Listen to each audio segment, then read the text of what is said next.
Ulit-ulit.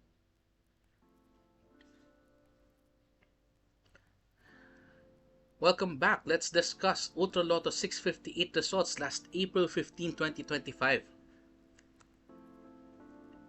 With tips.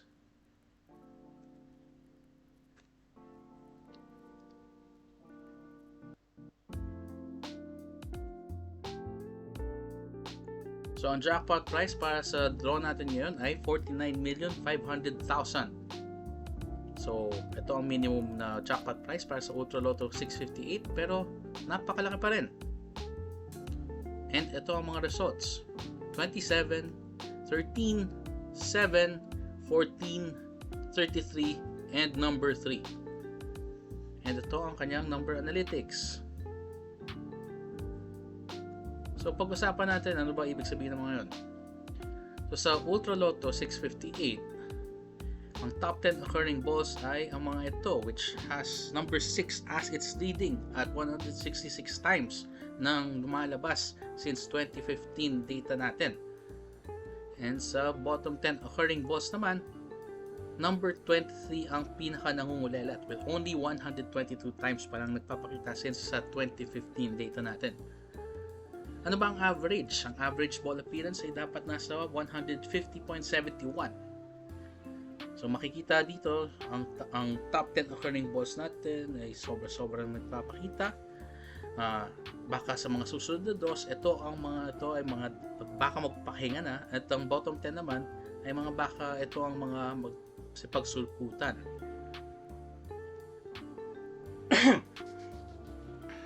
Pero syempre, pagbasihan din natin dapat ang odd-even distribution, hindi lang yung occurrences.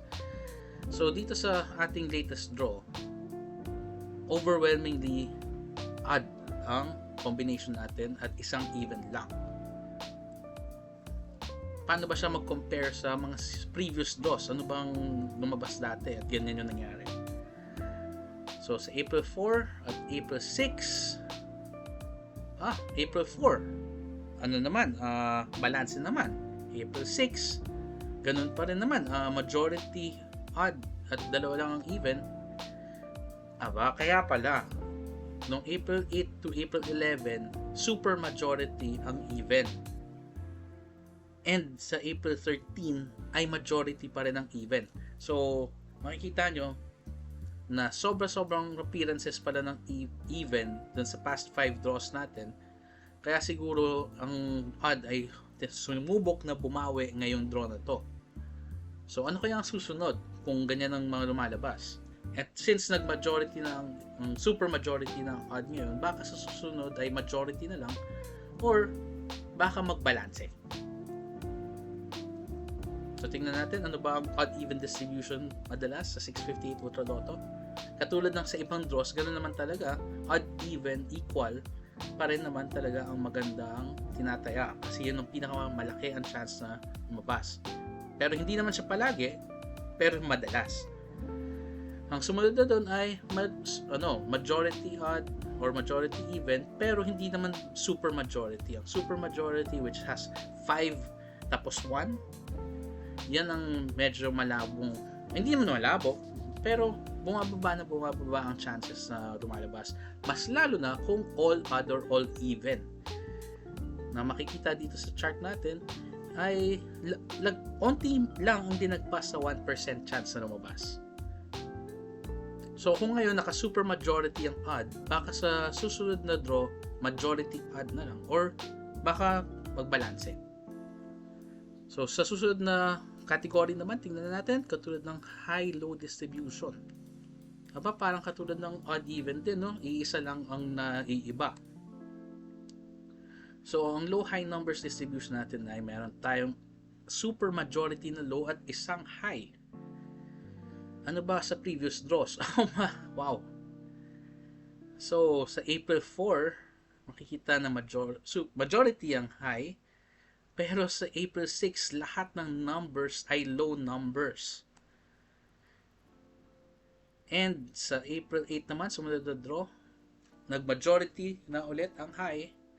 And sa April 11, nag-majority pa rin ang high. And nagbalanse ng April 13. So, ngayong draw natin, recent na draw natin, nag-super majority na ulit ng low. So, ano kaya ang chances na lalabas ang ganitong klaseng combination?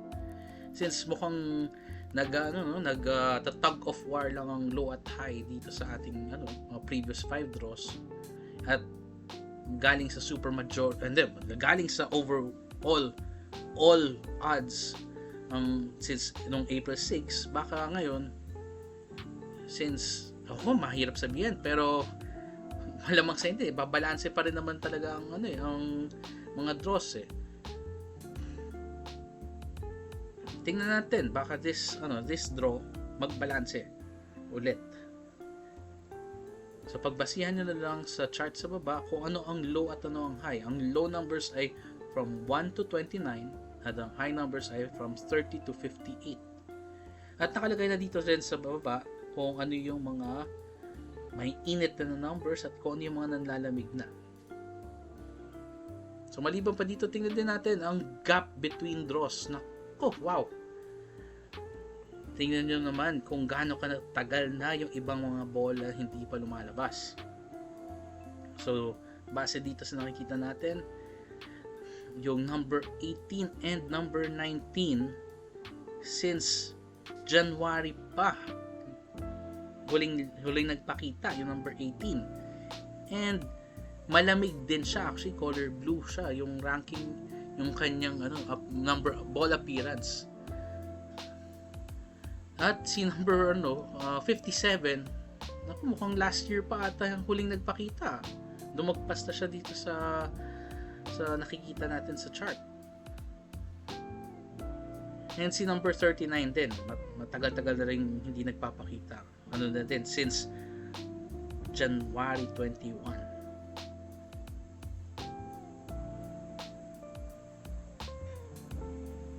So, pwede nyo din pagbasihan ito. Ito, at saka yung uneven distribution, yung low-high distribution, and yung ball occurrences niya. Yung kung sino bang mga laging nagpapakita at sino mga hindi nagpapakita. Ito ang mga pwede nyo pagbasihan para sa taya nyo sa next draw. Okay, thank you for watching. Stay tuned for more Lotto results, analysis, and tips. And if you like what you've seen dito sa video na to, please like and subscribe to support the channel, and para makagawa kami ng iba pang content on how to actually play the Lotto na hindi naman guaranteed na makakapanalo, pero at least pampataas ng chances para hindi lang tayo tumataya na parang suntok sa buwan. So if you like what you've seen and you want to help the channel further improve, please like and subscribe. Thanks again.